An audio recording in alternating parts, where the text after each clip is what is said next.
안녕하세요. 예, 주말 잘 보내셨습니까?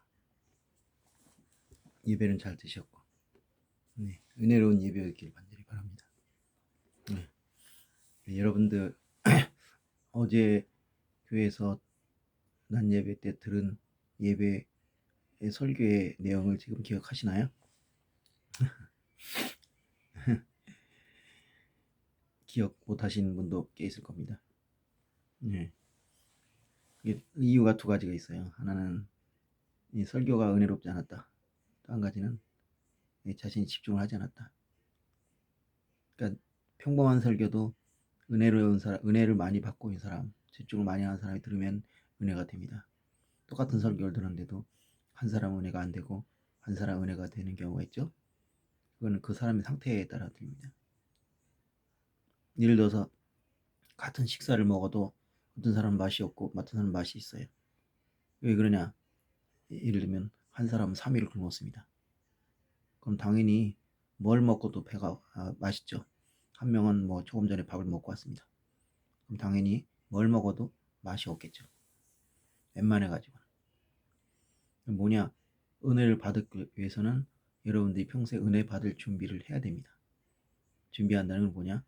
평소에 영성을 쌓는 훈련을 많이 받아야 된다는 거죠. 스스로 해야 된다는 거죠. 간단히 말하면 신앙생활을 열심히 해야 되는 겁니다. 신앙생활은 교회에서만 하는 게 아닙니다.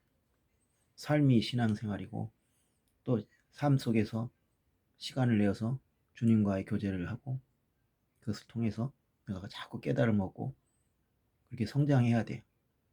그건 목회자도 마찬가지고 평신도도 마찬가지입니다. 이만하면 됐다는 없어요. 하늘나라 가는 그날까지 우리는 신앙생활을 통해서 자기 개인적인 신앙 훈련과 또한 교회에서 제공하는 신앙 훈련 이것들 또 제3의 장소가 있겠죠. 뭐 기도원이라든지 아니면 뭐 그런 교육을 하는 것들이 있잖아요. 영성 수련원이라든지 이런 곳에서 계속 훈련을 받아가지고 자기가 좀 더 높은 곳을 향해 저기 노래 있잖아요. 저 높은 곳을 향하여 저 높은 곳을 향하여 나아가셔야 돼요. 그렇지 않고 뭐 이만하면 됐다. 난 이제 충분히 신앙에 대해서는 충분하다. 이 생각하는 순간 이제 밑으로 미끄러지게 돼 있습니다. 원래 모든 것이 그렇지만 성장하지 않으면 이건 퇴보하게 돼 있습니다. 예, 그 성장이 꼭 양적 발전이라는 필요는 없는데 어쨌든 내 자신이 부족하다라는 생각으로 살아가는 사람은 늘 성장을 하게 돼 있고 성장을 하니까 절대 후퇴는 없습니다. 근데 이만하면 됐다 하는 순간에 성장을 멈추게 되면 오히려 퇴보하게 됩니다. 유지가 안 됩니다. 네, 그러니까 내 영성을 자꾸 높이려고 몸부림을 치세요. 힘들면 이제 기도해서 성령님에게 은혜를 내려달라고 애걸복걸 하든 울든지 그거 알아서 하면 됩니다. 성령님 중심을 보기 때문에 방법이 중요하진 않아요. 더 좋은 효과적인 방법이 있긴 하지만 그것이 결정적이라고 보지는 않습니다. 아무리 좋은 효과적인 방법이라도 중심이 안 돼 있으면 은혜를 못 받는 거고요. 좀 방법이 서툴러도 내가 진심전력을 하면 은혜를 받습니다. 생각을 해보시죠. 불신자가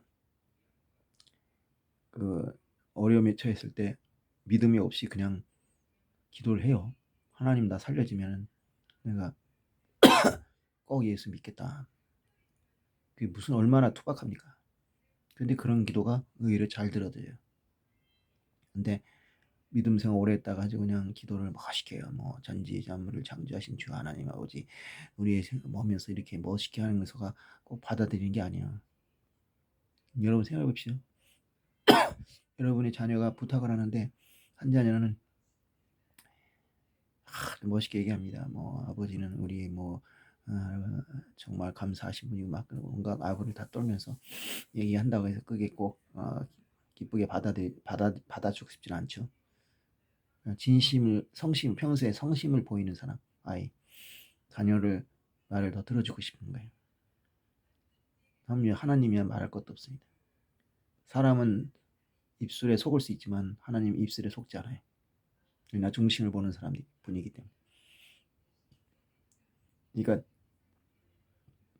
그런 식의 생각할 거 없어요. 어떤 분이 얘기한 거지만 뭐 기도를 할 때 이거 내가 기도를 올바른 방법으로 해야 되는데 제대로 못해서 어떡하나 이렇게 생각하는 것보다 기도를 안 하는 게 훨씬 나쁜 겁니다.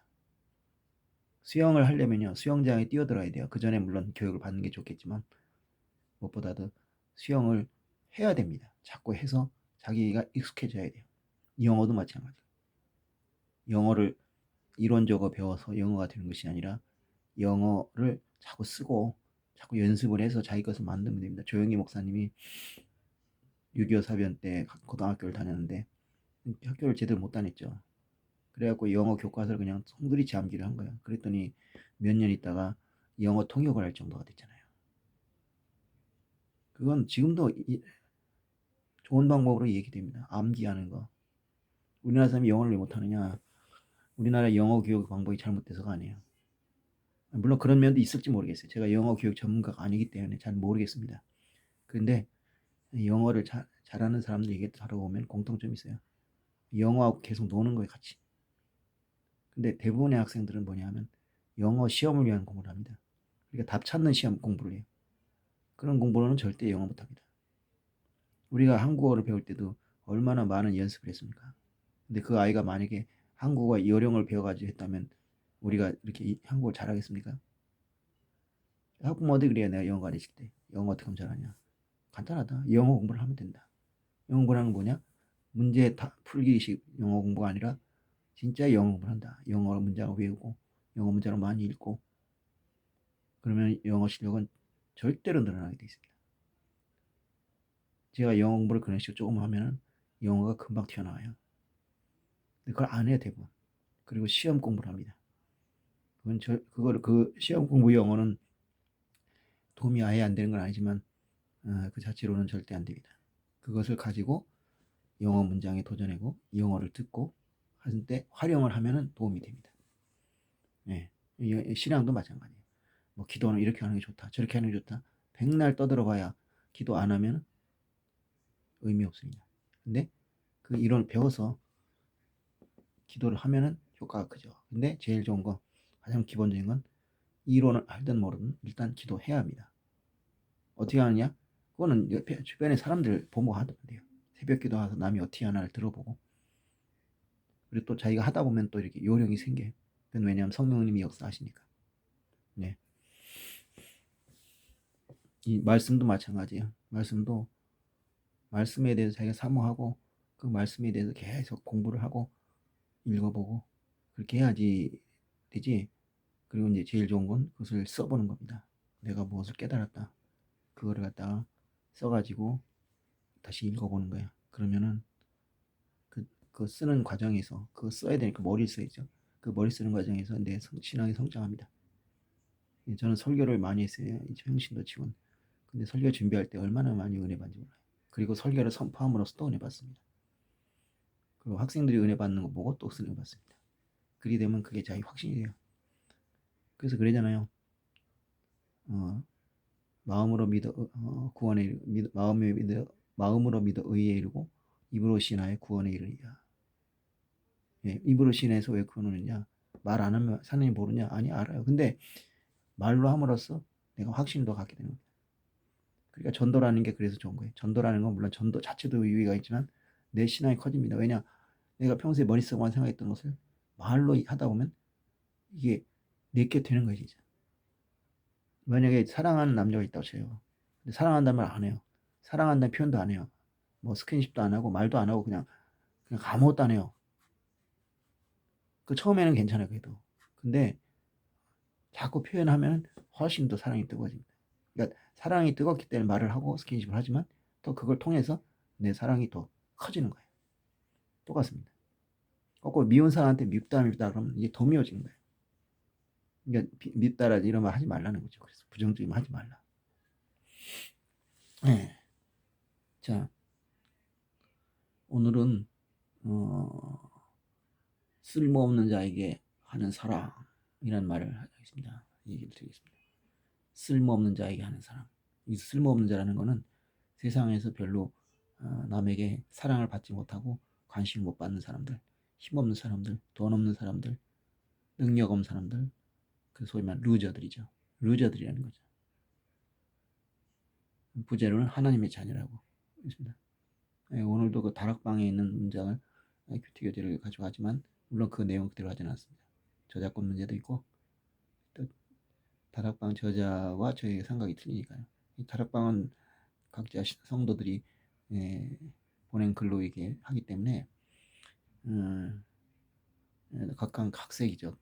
또 사람마다 생각이 틀리니까. 근데 은혜가 많이 됩니다. 여러분들도 한번 좀 해보세요. 오늘 성경 본문은 마태복음 25장 40절입니다. 임금이 대답하여 이르시되 내가 진실로 너희에게 이르노니 너희가 여기 형제 중에서 지극히 작은 자 하나에게 한 것이 곧 내게 한 것이니라. 아멘.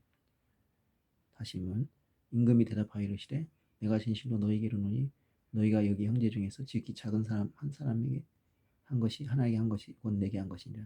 마태복음 25장 40절. 이 말씀은 아주 유명한 예화입니다. 이 비유입니다. 양과 염소의 비유. 마지막 날에 임금이라고 그랬지만 임금이란 건 아마 예수님이겠죠. 예수님 심판을 나왔어요. 그래서 사람들을 둘로 나눴습니다. 양하고 염소로. 양은 구원받은 사람들이고 염소는 구원 못 받은 사람이죠. 우리나라 사람들은 양은 몰라도 염소는 압니다.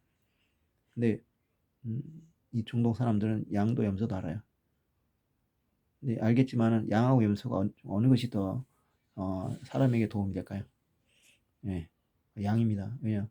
양은 털도 주고 고기도 줍니다. 그리고 젖도 주고. 근데 염소는 고기는 줄지 모르지만 털은 없죠. 젖도 있는지 모르겠습니다. 염소젖을 먹는다는 얘기는 별로 못 들어봤는데 어떻습니까? 고기라고 그렇다고 해서 고기가 많은 것도 아니죠. 양 한 마리 잡는 것보다 훨씬 적죠. 그래서 이 염소에 비하면 양이보다 비하면 염소는 좀 안 좋은 좀 질이 떨어지는 게 되죠. 그러니까 그래서 이 염소는 구원 못 받은 종자들을 염소라고 하고 구원 받은 사람들을 양이라고 했습니다. 근데 그 이유가 뭐냐? 가장 작은 자에게 한 거. 이렇게 얘기가 돼 있어요. 자, 이 이야기는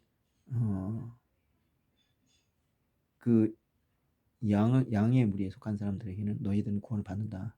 천국의 영원한 자리 너의 생애를 누려라. 그러면서 물어보니 얘기하니까 또 이쪽에 대해서는 염소에 속한 사람들에 대해서는 너희들은 영원한 벌 속에 들어가라. 그러니까 이제 의인들이 말한 거죠. 그러면서 의인들에게 이런 거예요.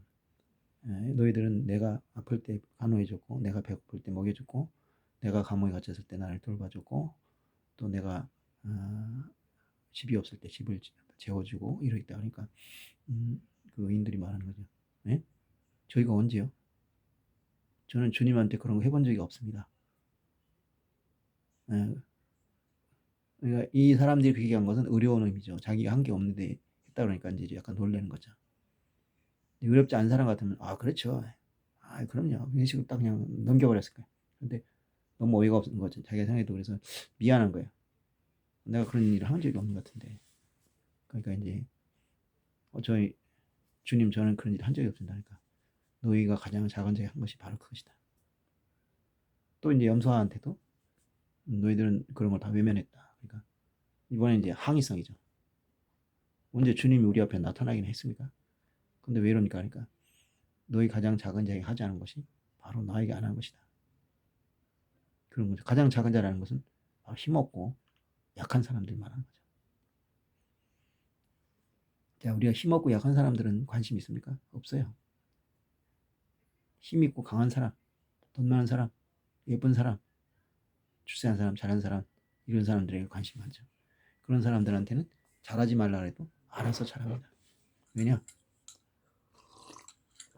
그럴 경우에는 떨어지는 게 있거든요. 근데 힘없는 사람, 약한 사람, 가난한 사람, 못생긴 사람 이런 사람 잘해봐야 떨어지는 게 없어요. 떨어지는 게 없는 정도가 아니고 계속 요구할 수 있습니다. 부담스럽습니다. 그러니까 아예 손을 떼버립니다. 네. 그게 쉽지 않죠. 그러니까 아무한테나 잘하라가 아니에요. 여기 보니까 아무한테 잘하면 된다가 아니에요. 저희 목사님이 그러실 설교 시간에 그 돈을 쓰는데 그냥 아무데나 쓴다고 해서 그게 상급이 되지 않는다는 거예요. 뭐냐? 일단은 주의 일을 하는 사람들에게 쓰라. 교회 헌금하는 거 말하겠죠. 왜냐하면 주의 일을 하는 사람이 있어야 사람들이 구원을 받잖아요. 주의 일을 한다는 것은 뭐냐? 구원을 위한 것이죠. 구원을 위한 것은 가장 중요한 일이라는 거죠. 그렇지만은 그 다음이 뭐냐면 전도를 위해서라. 네 자신이. 그래서 전도하기 위해서 뭐 커피를 한 잔 대접한다든지 그것만으로도 굉장한 상급이 된다. 아니면은 내가 구제를 위해서 한다. 그러면 그것도 크다 이거죠. 근데 뭐 그 외엔 뭐냐? 예를 들면 내가 친구를 위해서 밥을 산다. 그 상황은 상황이에요. 근데 그냥 친구끼리 친하게 지내려고 사줬다? 이거 아무 의미 없어요. 이건 아무 상급이 안 됩니다. 그럼 왜냐? 그냥 자신이 좋으려고 한 거예요. 부모님한테 잘한다? 부모님 잘하는 건 좀 낫겠죠. 하지만 상급으로서는 크게 나올 수가 없어요. 왜냐? 그건 당연한 도리이기 때문에. 자식한테 잘한다? 이건 전혀 없어요. 왜냐? 내 자식을 아끼는 건 당연한 겁니다. 하고 싶어 하는 거예요. 그냥 누구나 하는 거예요. 하지 말라도 합니다. 그럼 애인한테 잘한다? 이건 당연히 상급 없어요. 왜냐? 애인한테 잘해주고 싶지 않은 사람이 있습니까? 그러니까 똑같은 걸 해줘도 어떤 건 상급이 되고 어떤 건 상급이 안 됩니다. 예, 마찬가지. 그러니까 해야 하는데 해야지 하고 싶은데 한다는 게 아니에요. 물론 해야 하는 일을 하고 싶어 하는 사람도 있습니다. 유난히 사랑의 은사가 많아가지고 뭐 그런 건 아주 그 사람에게서는 정말 축복이라고 볼 수 있는 거죠. 내가 하는 일이 곧 선행이다. 내가 하고 싶은 일이 선행이다. 얼마나 좋습니까? 대부분은 그렇지가 않죠. 대부분은 자기가 하고 싶은 일을 하고 싶어요. 근데 그게 되게 선행이 아니에요. 권력자에게 아부하는 거? 이게 선행 아닙니다. 하지만 힘없는 사람한테 뭐 아부라고 할 수 없지만 칭찬한다? 이건 좋은 일이죠. 이렇게 되는 거예요. 그러니까 종교고 뭐 간에 가르침이라는 건 그런 거예요. 다 하고 싶은 일, 말 안 해도 하는 일, 그런 건 해봐야 공독이 안 됩니다. 그런 걸 하라고 가르치지도 않습니다. 하기 어려운 일, 하고 싶지 않은 일을 하게 하고, 또 거꾸로 하기 싫은 일을 안 하는 것은 당연한 겁니다. 아무 의미 없어요. 근데 아니 거꾸로 하고 싶은 일인데 나쁜 일이 있어요. 그걸 참는 거.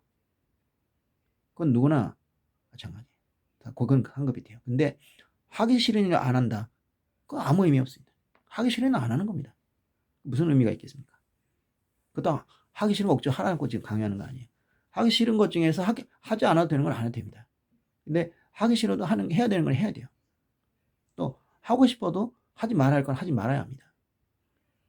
그러면 여러분들 상급이 쌓이는 거예요. 근데 하고 싶으면 하고 하기 싫으면 안 하고 모든 게 그렇게 될 경우에는 결국 해야 될 일, 하지 말아야 할 일, 해야 될 일 안 하고 하기 싫은 일을 해서는 안 되는 일을 하게 되는 거예요. 내 본능대로 살지 말란 말이에요. 내 안에 있는 본능에 있으면 자동적으로 움직이지 말고 이것을 내가 해야 될 것인지 말할 것인지를 믿음을 가지고 말씀을 가지고 기도를 가지고 판단하라 이거야. 뭐 매일같이 하나부터 열까지 다 그렇게 결정할 수 없겠지만 뭐 되게 우리가 하는 게 대부분 그냥 해도 그만 안 해도 그만 아니면 뭐 하면 좋고 안 하면 좋고 대충 그런 거잖아요. 근데 또 하지 않는 건 되게 하면 안 되는 거 아닙니까? 근데 그 중에는 안 그런 것도 있단 말이에요. 그걸 아셔야죠. 근데 그걸 몰라. 알 것 같은데 몰라요. 그러니까 그 어떤 뭐랄까 사람의 본능이라는 거를 어기기가 되게 힘들어요.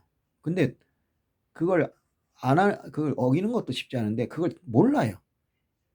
그러니까 자기가 본능대로 움직이기 때문에 이건 바람직하지 않다라는 사실 자체를 모르는 사람이 너무 많아요. 지금은. 옛날보다 그게 심해졌어요. 참으로 이상한 일이죠. 그러니까 사람의 도리를 몰라요. 그러니까 우리가 인지상정이라고 하잖아요. 인지상정대로 살려고 그래. 인지상정대로 사는 건 정말 인간으로서의 도리가 아니에요. 물론 다 그렇다는 게 아니에요. 대부분의 인지상정대로 살아도 돼요. 근데 인지상정대로 살지 않고 하나님 말씀대로 살아야 할 때가 있어요. 충돌이 되거든요. 그럴 땐 자기 생각을 내려놔야죠. 그래야 진정한 하나님의 자녀죠. 그냥 자기 마음대로 산다? 그럼 그게 무슨 하나님의 자녀입니까? 근데 그 자체를 몰라요. 기가 막힐 노릇이죠. 네. 그거는 바로 뭐냐면 아까 말씀드린 것처럼 공부를 안 해서 그래요. 영성 수련 안 해서 말씀도 안 보고 기도도 안 하고 그런 상태에서 어떻게 합니까? 그렇다고 세상적인 지식이 많은 것도 아니고. 네. 그게 문제예요. 세상은 힘 있는 사람 원합니다. 예쁜 사람 원해요. 이게 권력이거든요. 예쁘다는 게 권력이 되냐? 권력이 되죠. 왜냐? 예쁜 여자가 있다. 그러면 주변의 남자들이 그 사람에게 당하고 싶지 않겠습니까? 당하고 싶으면 어떻게 돼요? 뭔가를 줘야죠. 그냥 주진 않겠죠. 그냥 가진 않겠죠. 자, 자모님은 그런 말이 있어요. 예쁜 여자가 절제하지 않는 건 돼지 머리, 돼지 코에 진주인지 아니면 돼지 목에 진주인지 모르겠어요. 그러니까 아무 의미가 없다는 거죠. 왜 그러냐? 예쁜 여자가 못생긴 여자가 절제를 안 한다. 그 의미 없어요. 왜냐? 못생긴 여자는 절제 안 하고 싶어도 안 할 수가 없어요. 할 수가 없어요. 그럴 수가 없어요. 왜냐? 누가 그 여자를 찾습니까? 원합니까? 원하는 사람 없어요. 워너비가 아니에요. 그러니까 절제하지 않으려면 절제하지 않게끔 사람들이 해줘야 되는데, 어? 예를 들어 뭐 남자를 무지하게 밝힌다. 그래서 맨날 잠자리 하고 싶다. 근데 못생긴 여자를 누가 상대를 해야겠어요? 안 하죠. 물론 남자보다는 좀 낫습니다. 남자보다. 이게 왜냐면 남자들은 좀 못생긴 여자라도 성관계 하는 거 좋아해요. 근데 여자들은 안 그렇잖아요. 여자들은 아무 남자나 상대하지는 않잖아요. 기본적으로. 그러니까 못생긴 여자는 좀 나아요. 못생긴 남자보다. 그래도 쉽지 않죠. 아, 됐어. 딴 데 가서 알아봐. 이렇게 해야 된단 말이에요. 근데 예쁜 여자 그러면 이건 난리가 나는 거예요.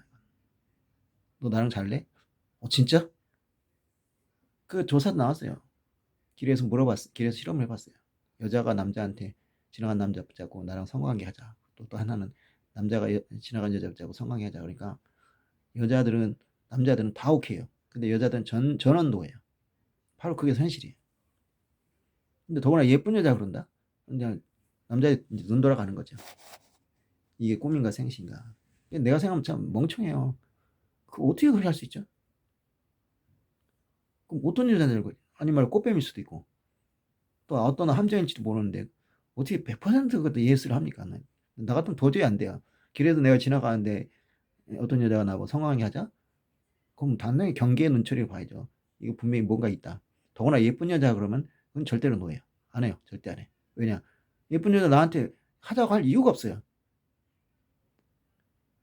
그런 여자는 뭐 멋있는 남자, 좋은 남자 다 잡을 수 있잖아. 근데 왜 나한테 그래? 그럼 이거 분명히 꿍꿍이 속에 있는 거야. 그러니까 이제 그래야 되는데 멍청하게 다 100% 했어요. 그 여자들은 그러면 현명하죠. 그거는 뭐 꽃뱀의 반대는 제비족이지만 그런 뜻이 아니라도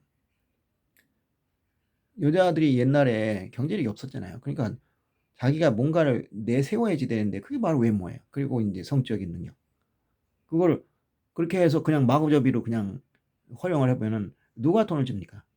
여자 먹여 살려줘야 될까요, 누가? 지금은 이제 여자들도 경제력이 있어서 자기 능력이 있으니까 살 수 있지만 옛날에는 그런 능력이 거의 없었거든요.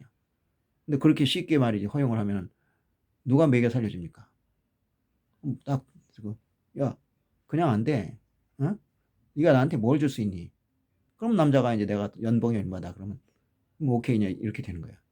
사실 그게 사실이에요. 옛날엔 더 그랬어요. 지금은 좀 낫죠. 지금은 여자들도 이제 자기 손으로 돈을 벌 수 있으니까 그런 짓을 아무래도 덜 하겠지만 지금도 그렇게 크게 변하진 않은 것 같아요. 아직도 그때의 습관을 못 버리죠. 사람이 이렇게 쉽게 습관을 버릴 수 있겠습니까? 그렇죠? 이제 그런 거랑 똑같은 거예요. 그러니까 예쁜 여자라면 절제를 안 하면 그건 진짜 완전 바보 되는 거예요. 왜냐? 다 원하거든. 그럼 이 여자는 잘못하면 큰일 날 수가 있어요. 온 동네 소문나면 다 쫓아와. 실제로 그런 일이 있어요. 뭐냐? 이 가출 아이들 있잖아요. 그 아이들이 이제 이렇게 그 어떤 아이 같은 경우는 이제 걸레라고 소문이 나요. 걸레라는 건 뭐냐? 아무 남자하고는 한다 이러죠. 근데 이 여자가 이제 얘가 싫다 그래. 그럼 뭐냐? 그래. 뭐라고 하냐면 왜 나만 안 된다는 거야? 이렇게 나와요. 너 왜 나만 안 돼? 그게 뭐냐면 너 얘 아무하고나 했잖아. 근데 왜 나하고는 안 해? 뭐 나하고 차별하는가? 그렇게 나와. 그럼 이제 뭐 거절을 해요. 그렇게 실제로 그렇게 해요. 그래서 큰일 나는 거예요. 이게 절제를 안 하면 여자 같은 경우에. 예. 그 이제 어쨌든 간에 그 얘기는 뭐냐 하면 예쁜 여자라면 다 원업이에요. 원업이니까 내가 그 사람들을 마음대로 휘두를 수가 있게 되는 거예요. 권력이에요, 이게. 권력. 물론 매력적인 남자도 마찬가지죠. 근데 매력적인 남자보다는 예쁜 여자가 훨씬 권력이 강하죠. 왜냐 여자들은 남자보다 현실적이기 때문에 그냥 외모나 이런 게 좋다고 무조건 받아들이잖아요. 또 이 사람이 어떤 사람인가, 또 경제력이 얼마나 있나, 그리고 나를 진짜 아껴줄 사람이나. 아무리 외모가 멋있으면 뭐야? 이 여자 저 여자한테 취급되는 남자 가치 없죠. 자기한테는 그냥 남자한테는 그냥 한 번 놀고 끝나는 상대가 되면 이건 아무 의미가 없어요. 아무 의미가 없진 않지만 의미가 적죠. 그러니까 그런 여자가 아니라 나를 정말 평생 책임져 줄 남자인가 이것까지 봐야 되니까 그냥 외모가 멋있다고 그냥 오케이 하진 않아요. 근데 남자 입장에서는 그런 걸 요구하지 않잖아요. 남자가 여자한테 너 나 책임져 아니잖아요. 그러니까 남자 입장은 하룻밤 치료 끝나도 그래도 된다 이게. 그렇게 생각하잖아요. 그러니까 이제 무조건 오케이 한다. 나는 아까 얘기했지만 요새 얼마나 무서운 세상이에요. 남자하고 잠자리 하고 나서 나중에 딴소리 해가지고 성폭행을 고발하고 막 그래가지고 근데 또 그럴 경우에 무슨 예를 들어 녹음을 해놨다든지 뭐 CCTV에 녹화를 안 하는 이상 이 남자가 절대 불리하죠. 우기면 여자가 그렇다면 우기는 그냥 그렇게 되는 세상에. 근데 어떻게 함부로 잠을 자요? 말이 안 되지. 그런 남자들은 한번 혼이 나봐야 돼요. 네. 그랬더니 지금도 이제 대통령 선거 끝났어요. 끝나가지고 이제 당선이 나왔다니 그 사람이 그냥 그 사람들이 그 어디 갈 때마다 그냥 내놓으라는 사람들이 다 따라붙어. 왜냐 뭐 하나 뜯어먹으려고. 권력에 찌꺼기 야부하는 인간들이 그냥 줄을 서죠. 예. 근데 이제 나 같은 사람한테는 이제 아무도 없어요.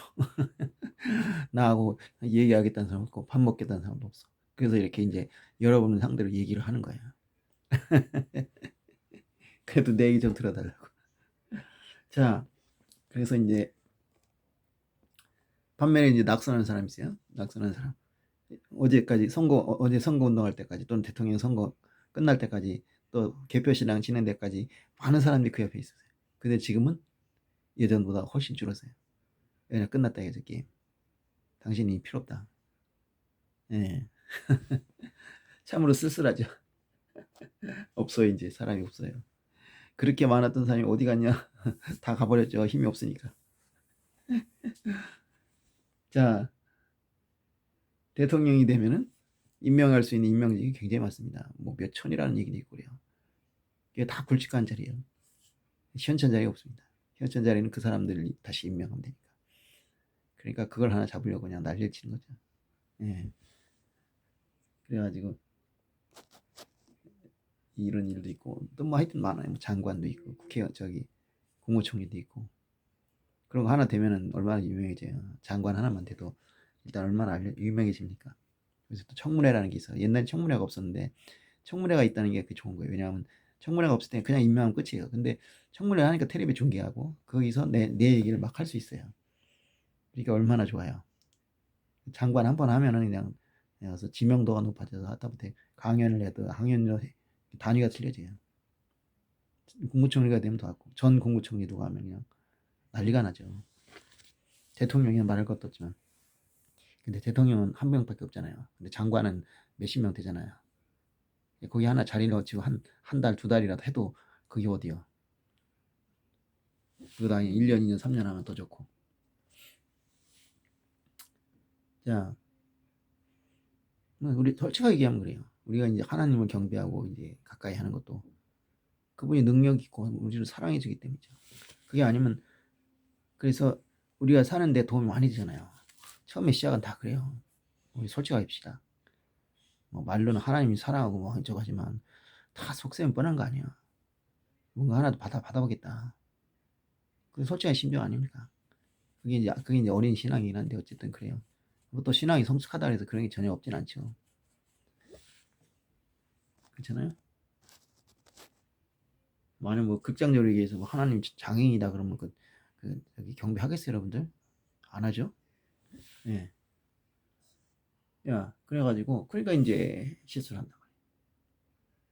그러니까 대통령을 가까이 하는 거나 하나님을 가까이 하는 거나 기본적으로는 뭐 그리 다르지 않아요. 처음에는 적어도. 인간도 마찬가지잖아요. 인간이 가까워질 때 그냥 아무 조건 없이 좋아하는 그런 일은 거의 없어요. 다 뭔가 있어요. 내가 그 사람하고 얘기했던 얘기가 통해서 내가 기뻤다. 뭐 그런 것도 될 수 있고. 또 그렇지 않아도 또 실제적으로 내가 이익을 얻었을 때, 뭐 누가 어떤 친구가 나한테 뭐 빵도 사주고 밥도 사주고 뭐 햄버거 사주고 막 그러더라. 그러니까 좋아서 만날 수 있어요. 친구하고. 근데 그걸로 계속될 수는 없어요.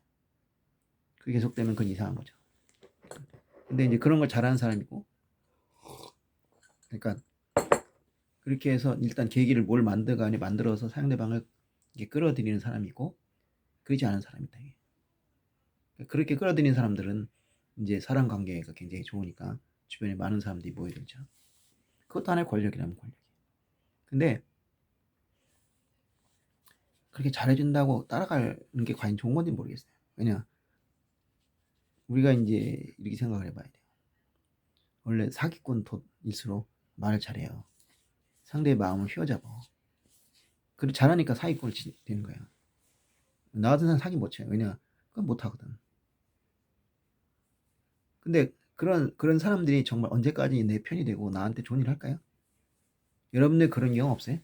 굉장히 그렇게 좀 잘해줘서 정을 줬더니 나중에 알고 보니까 날 이용해 못 끝내더라. 그런 일 많잖아요. 그러니까 필요 이상으로 잘해준 사람은 일단 경계를 해야 되는 거예요. 네. 그리고 너무 마음 주지 말고. 그래야지 마음 줘가지고 나중에 그냥 엄청 당하고 말 끝나. 그때가 욕해봐야 소용없어요. 근데 원래 야심이 큰 사람일수록 그런 짓을 잘해. 왜냐, 내가 남한테 좋은 얘기를 하려면은 내 자존심을 내려놔야 돼요. 근데 내 자존심을 내려놓으려면 그게 쉽지 않아. 하지만 가능한 건 뭐냐? 내가 이걸 함으로써 더 큰 목표를 이룰 수 있다. 그럴 때는 할 수 있어요, 인간이. 그 꿈이 확실하고 목표 확실한 사람 할 수 있어요. 그 사람이 선한 마음으로 그걸 하면 좋지만 선하지 못한 마음을 하면 그게 바로 사기꾼이고 그거예요. 실컷 내 이용해 먹는 사람이에요. 저도 그런 일로 많이 당했어요. 사람의 말이 달콤할수록 그 사람을 경계해야 한다. 그거는 대단한 중요한 거죠. 근데 어쨌든 그래요. 그러니까 말이 너무 이렇게 있잖아요. 달콤한 사람은 반드시 조심을 해야 됩니다. 우리 이런 걸 또 이제 기복신앙이라고 하잖아요. 복을 비누는 신앙이다. 근데 뭐 이런 거 처음에 이렇게 출발해요. 그러니까 이제 이렇게 복을 빚고 이스라엘 백성들이 광야에서 얼마나 또 이스라엘 나라를 건국하고 나서도 얼마나 그 기복적인 삶을 살았어요. 막 딴짓하다가 이제 잘못되면 그때서야 아버지 나 좀 살려주세요. 그러면 이제 그때서야 이제 하나님이 다시 도와주면 또 이제 회개하고 돌아서고. 근데 우리도 그렇잖아요. 계속 그걸 반복하다 보면은 그게 체질이 돼. 그래야 나중에는 내 안에 있는 사람이 바뀌게 돼요. 그러면 이제 징벌에 관계없이 내가 알아서 이제 선한 일을 하고자 해요. 그거는 이제 일반 사회도 마찬가지예요. 아이들이 교육을 받을 때 어렸을 때는 막 매를 낸다든지 혼을 낸다든지 그래요. 근데 나중에 점점 커지면은 이제 그게 체질화되니까 그렇게까지 안 해도 알아서 해요. 네, 그렇게 되죠. 그게 성숙이라고 하는 거죠. 네. 근데 이 하나님은 그러니까 하나님과 인간의 차이는 바로 공의롭다는 거죠. 공의롭다는 건 뭐냐? 모든 사람을 사랑한다. 그죠? 공의 하나님은 공의를 위해서 공의를 세우는 게 아니라 사람을 사랑하기 위해서 공의를 해요. 근데 내가 내 자식이 10명이다. 그러면 10명을 똑같이 사랑해야지 누구는 사랑하고 누구는 사랑하지 않으면 이거 안 되는 거거든요. 그러니까 모든 이 나라에 지금 지구상에 70억, 80억이잖아요. 그 사람들이 동시에 골고루 사랑을 받아야 돼요. 그러면 누구, 누군가가 너무 많이 받고 그런 식이 돼서는 안 된단 말이에요. 근데 누군가가 이제 그 질서를 깨려고 해요. 그럼 그걸 눌러버려야 돼요. 그래서 애가 10명인데 이제 한 명이 다른 애들을 막 괴롭혀. 그럼 내가 이걸 애를 야단쳐서 이걸 못하게 해야 돼요. 그런 의미의 공의지 공의가 단지 진짜 경찰서나 이런 것처럼 막 억눌러 가지고 그냥 일단 뭐 어떻게 되든 질서를 잡아 있다. 이런 공의는 아니에요. 그러니까 창자 얘기할 때 둘째 아들이 돌아왔을 때 좋아하셨잖아. 왜냐 안전한 공의를 치면 이거는 좋아할 일이 아니야. 근데 이건 아버지의 공의이기 때문에 사랑이 전제란 말이야. 자, 그래서 그러니까 이제 그런 것을 통해서 징계도 받고 그러면서 우리가 이제 성장을 해서 기복신앙을 벗어나게 되죠. 네. 하지만 일단 출발은 그렇고 또 기복신앙을 벗어났다 해서 구하는 과가 없는 게 아니잖아요. 달라고 하는 거 여전히 있어요. 그게 이제 점점 줄어들고 또 내가 하나님 위해서 많은 충성한다는 면에서 그렇죠. 그 하나님이 원하는 건 뭐냐면 하나님 사랑하는데 궁극적으로는 더 좋은 원하는 건 뭐냐? 이 인간을 사랑하라. 내 이웃을 사랑하라. 왜냐? 내 아이가 어떤 애한테 나한테 효도를 굉장히 해요. 그런데 자기 다른 형제한테는 막 횡패를 부려. 막 때리고 돈 뺏고 막 억압하고 그 아이가 이뻐 보이겠어요? 그게 기쁘겠어요? 아니요. 더 속상하죠. 너 왜 나한테 그러냐? 그걸 좋다고 생각하는 부모는 그 부모도 아니고. 굉장히 그런 부모도 있어요, 솔직히. 자기가 자기한테 잘해내는 자식한테만 마음이 가버리는 그런 멍청한 부모가 있어요. 근데 하나님은 그런 멍청한 분이 아니에요. 그런 식으로 하면 가만 안 될 거예요. 혼을 내줘요. 예. 그러니까 뭐라 그러냐? 율법에는 하나님을 사랑한다, 이웃을 사랑한다죠. 그렇게 돼 있죠. 예. 그러니까 예수님이 율법을 요약했잖아요. 하나님을 전심적으로 하나님을 사랑하라. 그리고 그와 같이 네 이웃을 사랑하라. 자, 그런데 자, 그러면 이제 이 네 이웃이 누구냐? 네 이웃이 누구냐? 누구를 사랑해야 되냐? 그러니까 사랑은 다 해야 돼요. 자기 가족도 사랑하고 자기 친구도 사랑하고 다 사랑해야 돼. 사랑할 대상은 다 사랑해야 돼. 바울이 얘기했잖아요. 관세를 내야 할 때는 관세를 내고 충성할 때는 충성해야 된다. 그렇게 하니까 내가 자식을 사랑하면 어떻게 해요? 큰일 나죠. 자식이 살 수가 없죠. 갓난 아기를 내가 키우는데 그 아이를 사랑 안 하면 걔가 어떻게 살 수가 있어요? 큰일 나는 거죠. 그런 사랑 하지 말라는 거예요. 그런데 일부러 사랑하라고 가르쳐요. 그게 자식 사랑이겠어요? 자식 사랑은 하지 말아도 해요. 때려 죽여도 해요. 뭐 애인을 사랑하라고 있어요? 남녀 보고 야 너희들 연애해라 이렇게 안 하면 연애 안 해요? 아니 당연히 하죠. 그건 하지 말라고 해요. 근데 뭐냐? 그렇게 말을 하지 않으면 자식은 사랑하는데 부모는 잘 사랑 안 해. 그러니까 뭐야? 십계명에 들어왔잖아요. 부모를 공경하라. 그 부모를 공경하라 할 때 힘 있고 권력 있는 사람 말할까요? 부모가 힘 있고 권력 있어. 그러면 다 따라가죠. 남도 따라가는데, 남도 아부하는데, 남에게 아부하는데 자기 부모가 얼마나 좋아요. 내가 아부만 하면 뭐가 막 쏟아져 나올 텐데. 하지 말라 해도 하는 거예요. 그렇지만 돈 없고 힘 없는 부모. 누가 잘 사랑해 주려고 해요? 누가 따르려고 해요? 안 하죠. 그러니까 그런 부모는 더 사랑해요. 그러니까 부모를 공개할 때는 바로 그런 분들을 얘기하는 거예요.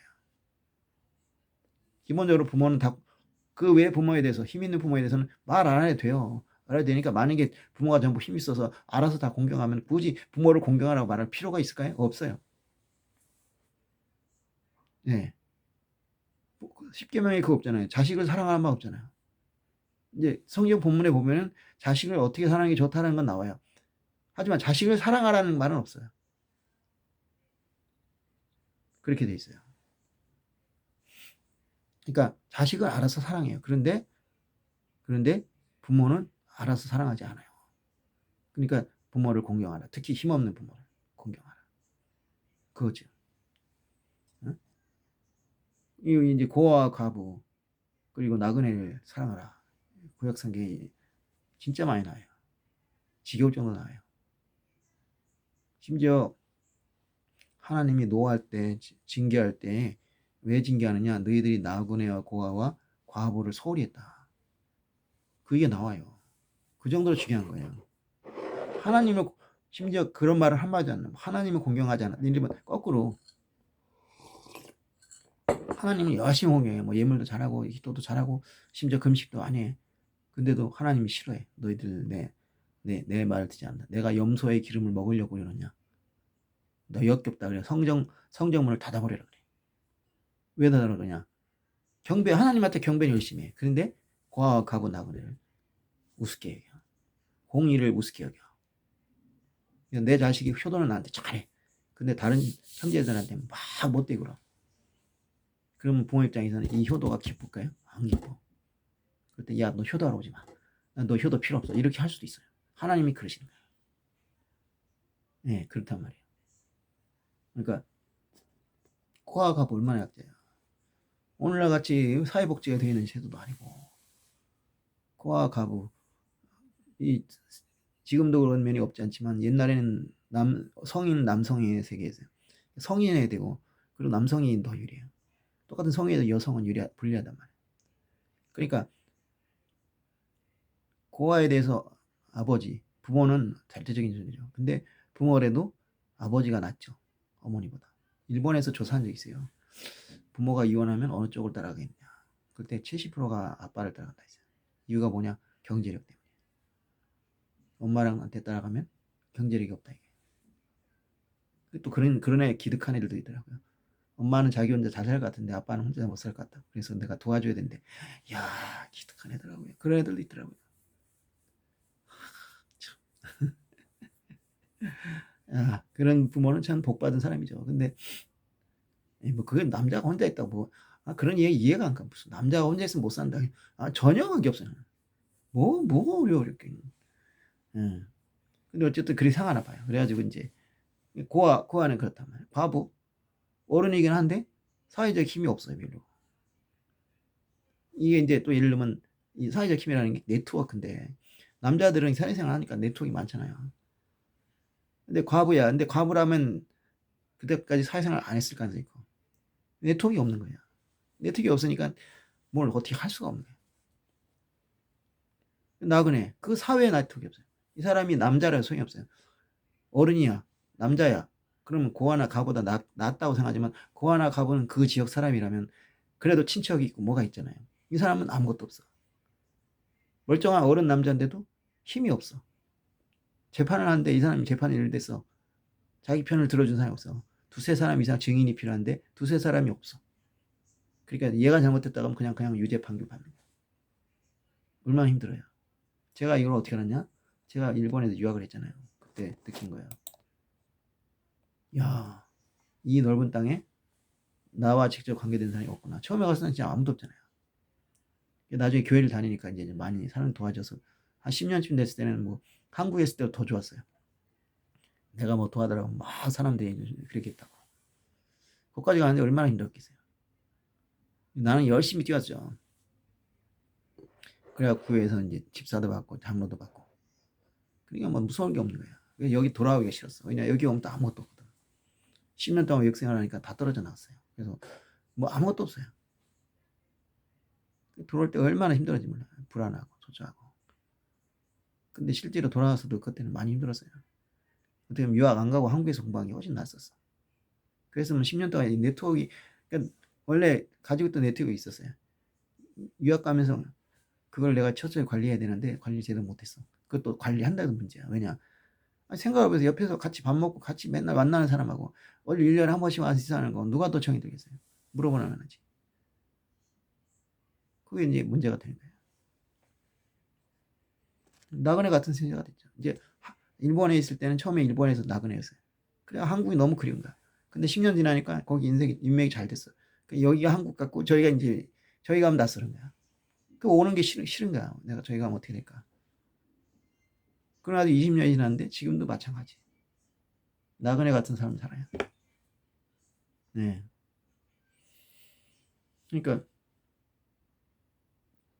그때서야 이제 나그네의 삶이 얼마나 큰가를 알게 된 거죠. 예. 그러니까 하나님이 이웃을 사랑하라. 네. 가장 작은 자를 사랑하는 것이 진짜 하나님이 기뻐하시는 이웃 사랑이에요. 네, 이웃 사랑인데 옆집 사람하고 친하게 지내는 말 아니에요. 이웃이 뭐냐? 옆집 사람 아니에요. 옆집 사람일 수 있죠. 근데 예수님이 말씀하신 게 뭐냐? 선한 사마리아에 비해서 길에 쓰러져 죽어가던 사람을 구한 사마리아 사람이 진짜 벗이다. 이웃이다. 바로 뭐냐? 가장 힘들고 괴로운 사람. 고아, 나그네, 가부. 또 많을 거 아니에요. 장애인, 노인, 이런 사람들. 이런 사람들이야말로 내가 사랑해야 될 가장 작은 자다. 그렇지 않은 사람들은 굳이 사랑 안 해도 나는 괜찮다. 그겁니다. 근데 안 그렇잖아요, 사람들은. 그런 사람들보다는 힘 있는 사람을 원하잖아요. 그러니까 일부러 여기 넣은 거예요. 사랑하라. 왜 새 계명을 주느니 사랑하냐냐. 바로 그것 때문이죠. 그렇다면 하나님이 이웃을 사랑급한 이유는 뭡니까? 바로 그거예요. 고아하고 나그네처럼 이렇게 어려운 사람들 도와라. 그래서 그 사람들은 뭐냐? 하나님을 상대가 누구에든 상관없어요. 자기 약한 사람들 도와준 거예요. 아브라함이 부지 중에 천사를 대접했다고 하잖아요. 그 사람이 딱 보니까 저 사람이 무슨 천사 같아. 그래서 도와줬을까요? 아니요. 그거 어떻게 알아요? 아브라함이 무슨 죄를 알아요? 그건 아니고 그 사람이 평소에 그렇게 사는 거예요. 이렇게 지나가는 사람 나그네 이게 중동 이제 그 시대 사람이 적었잖아요. 사람이 적은 시대가 인구가 전체가 적었던 시대. 그러니까 지나가는 사람들이 드물었어요. 드문데 지나가. 근데 지금처럼 뭐 호텔이 있나요? 모텔이 있나요? 그런 거 별로 없잖아요. 어디서 자는 것도 마땅치 않아. 여행이라는 게 엄청 힘든 거예요. 그러니까 아브라함이 그 뭐냐 하란에서 벗어나가지고 여기까지 와서 가나안까지 갈 때 얼마나 힘들었겠어요. 자기도 알아 그러니까. 그래서 안타까운 거야. 저 사람도 힘들겠지. 그럼 뭐 밥이라도 먹여서 보내겠다. 힘드니까 뭐 씻는 것 좀 시켜주겠다. 그러니까 그렇게 그냥 대접한 거야. 그러다가 그게 이제 하나님의 그 선사를 만난 거야. 천사를. 그러니까 이 염소 양에 속한 사람들은 뭐 이거를 하면은 이제 하겠다 이게 아니에요. 그냥 그 약한 사람을 보면 그냥 도와준 거예요. 근데 그게 이제 그렇게 된 거예요. 운이 좋아서 그랬는데 반대로 운이 나쁜 게 아니 사람들 염소는 안 한 거야. 신경 안 쓴 거예요. 그러면서 교회 가서 열심히 또 기도를 했겠죠. 그러면서 힘없는 사람한테는 그냥 외면한 거예요. 아마 힘 있는 사람한테 했겠죠. 그걸 하나님이 인정하지 않겠다. 아까 말했잖아요. 돈을 써도 또다시 돈을 써도 그런 사람한테 쓰는 거는 인정 안 하겠다. 왜냐 그런 건 얘기할 필요가 없는 거예요. 그리고 그 사람들은 그런 돈 필요하지도 않은 거예요. 그러니까 우리는 어떻게 해요? 그렇게 안 살잖아요. 그렇게 되면 이제 나중에 염소처럼 되는 거예요. 우리가 언제 주님을 소홀히 했냐? 나 저기 분명히 교회 가서 열심히 성금했다. 그런데 왜 내가 이렇게 되냐? 그건 작은 사람한테 하지 않았다. 우리가 이제 구원을 얘기할 때 뭐 죄를 안 져야 되면 된다. 죄 안 지는 건 너무 당연한 거야. 근데 그것만이 아니고 해야 될 일을 해야 돼요. 여기서 분명히 뭐냐? 선을 행하는 것, 자선을 행하는 것. 이것이 해도 그만이고 안 해도 그만이 아니라 해야 되는 일이라는 거예요. 하면 칭찬받는 거고 안 하면은 혼나는 거예요. 지옥 가는 거예요. 그래서 영벌을 받으라. 예. 근데 너무 그런 걸 얘기하잖아. 선행하는 걸 얘기하잖아. 무조건 죄만 안 지면 된다. 죄만 안 진다는 게 뭐냐? 죄를 안 진다는 거를 하나님 말씀 간음하지 마라, 더럽지 말라 이런 이제 하지 말라. 그러니까 쉽게 보면 10개 중에 8개가 하지 말라예요. 그거 안 하면 되는 줄 알아. 근데 두 가지는 해야 돼요. 안식일을 지켜라. 그다음에 부모를 공경하라. 안식일 지켜도 마찬가지예요. 안식을 지키라는 것은 하나님을 공경하는 것이다. 하나님을 공경하는 것은 왜냐? 하나님을 공경하지 인간은 분명히 죄를 벗을 수밖에 없어요. 근데 부모를 공경하는 것은 약한 사람을 도와라. 이런 거거든요. 근데 안식일 지켜라는 건 그래도 어떻게 알아? 그냥 하나를 믿어야 되니까. 근데 부모를 공경하라면 자기 부모한테 효도하면 되는 줄 알아. 물론 효도해야죠. 하지만 그게 다는 아니란 말이에요. 예. 근데 그걸 몰라. 그래가지고 그냥 눈에 보이게 아주 좋게 편한 것만 이렇게 한단 말이에요. 그럼 이 꼴을 당한다고. 네. 그러니까 결국 사랑과 긍휼이 필요한 거예요. 그게 없으면 우리가 하나님께 칭찬을 받을 수가 없는 거예요. 그러니까 이웃을 사랑한 말은 무한한 내용을 포함하고 있어요. 엄청나게 많은. 근데 그것을 하는 것은 방법 뭐냐? 내가 평소에 얼마나 긍휼을 가지고 사랑을 가지고 대하느냐. 그거예요. 근데 그게 아니니까 사람들이 문제인 거죠. 신앙생활은 요령 있게 하는 게 아니야. 천국은 요령 있게 가는 게 아니야. 내가 여기다 천국도 벼락치러 갈 수 있습니까? 갈 수 없어요. 천국은 뭐 쪽지가 의해서 될 수 있는 데가 아니야. 내가 평소에, 그러니까 천국에 가기 위해서 사랑하지 마시라고. 천국에 가기 위해서 살지 마시라고요. 그럼 뭐냐? 하나님 뜻대로 살면 돼요. 하나님 뜻대로 사는 게 뭐냐? 바로 하나님을 사랑하고 내 이웃을 사랑하는 그 긍휼하고 자비로움만 가지고 그걸 실천하면 되는 거예요. 요령 필요 없어요. 뭐 기도를 이렇게 해라, 뭐 저걸 어떻게 해라 막 그러는데 그건 당연히 도움이 돼요. 그럼 당연히 공부해야 돼요. 또 그걸 통해서 내가 더 하나님과 가까워지고 또 이웃을 사랑하게 되고 그건 맞아요. 하지만 그걸 몰라서 내가 안 되는 게 아니에요. 내가 긍휼한 마음을 가지고 힘들어서 배고픈 사람한테 야, 저 사람이 배고파하구나. 근데 밥 먹을 수가 없구나. 자기 힘으로 밥을 먹을 수 있는 힘이 없구나. 그러면 내가 줘야겠구나. 이렇게 한다는 거예요. 그리고 내가 천지 만물을 지으신 하나님 아버지께 매일 인사드리고 학교 갈 때 부모님한테 저 다녀오겠습니다 그러잖아요. 회사 갈 때 저 다녀오겠습니다 하잖아요. 그럼 내가 하나님한테 하나님 저 학교 다녀오겠습니다. 저 회사 다녀오겠습니다. 그리고 돌아왔을 때 나 다녀왔습니다. 그래서 오늘 이런 일이 있었습니다. 부모하고 얘기하잖아요. 그런 식으로 하나님 제가 오늘 이런 일이 있었는데 어찌 이게 좋은 일입니까 나쁜 일입니까? 우리도 그러잖아요. 부모님 그럼 야 너가 잘못한 것 같다. 하고 잘한 것 같다. 칭찬하잖아. 그럼 이제 칭찬받은 건 더 하고 칭찬받지 않고 혼난 거는 이제 하지 말고 그렇게 지도를 받으면서 부모한테 교육을 받아서 내가 점점 좋아지잖아요. 그럼 마찬가지잖아요. 하나님한테 기도했더니 야 그건 너 잘한 거다 더 해라. 이거는 야 그건 안 된다. 하지 마라. 그럼 하지 말고. 그럼 아주 간단한 거잖아요. 그걸 몰라서 모를 사람이 어디 있겠어요. 못할 사람이 어디 있겠어요. 안 하는 것뿐이지. 그러니까 성경 읽어보면 성경 읽고 말씀 들어오면 뻔한 건데 그걸 안 한단 말이에요. 그러면서 뭐 이상하게 자꾸 요령을 배우려고 그래. 뭐 무슨 계시록에 뭐 이런 얘기가 있으니까 이걸 시키면 뭐 심판의 날이 무서워하다는 이런 쪽지가위 같은 거 열심히 하러 다니는 사람이 있어. 하지 말라는 거 아니에요, 절대. 해요, 하세요. 근데 그게 다는 아니라는 거예요. 정말 중요한 건 신앙의 기본을 지켜야 한다. 하나님 말씀 평소에 잘 지킨다. 그 평소에 지키는 게 잘 쌓여지면 나중에 환란이 와도 자연히 요령이 생기죠. 왜냐? 그렇게 살아왔으니까. 예, 긍휼력이 생기는 거예요. 예. 여러분들이 이 이웃을 사랑한다에 대해서는 예, 정말 아셔야 돼요. 그러니까 우리가 힘 있는 사람, 잘 나가는 사람한테 쏟을 정성을 되도록이면 힘없는 사람, 약한 사람한테 쏟는다면 이 세상이 얼마나 아름답겠습니까? 또 하나님이 얼마나 기뻐하시겠어요? 내 자식이 10명인데 어떤 놈 이제 어떤 자식은 잘 나가는 형제하고만 놀아. 근데 어떤 친구는 막 돈 못 사는 형제를 도와주려고 해서 막 애를 써. 내가 보기에는 누가 더 아름답겠어요? 당연하죠. 이 자식은 뭘 아는구나. 그렇게 못 생각하는 부모도 있어. 참 멍청한 부모도 많은 세상에. 그러니까 리어 왕이라는 그 소설에서 나오잖아요. 열심히 아부하는 딸한테 재산 나라 다 물려줬더니 나중에 자기 버려버리잖아. 그런 경우가 있단 말이야. 예. 근데 하나님은 그런 어리석음이 있어요, 없어요? 없죠. 예.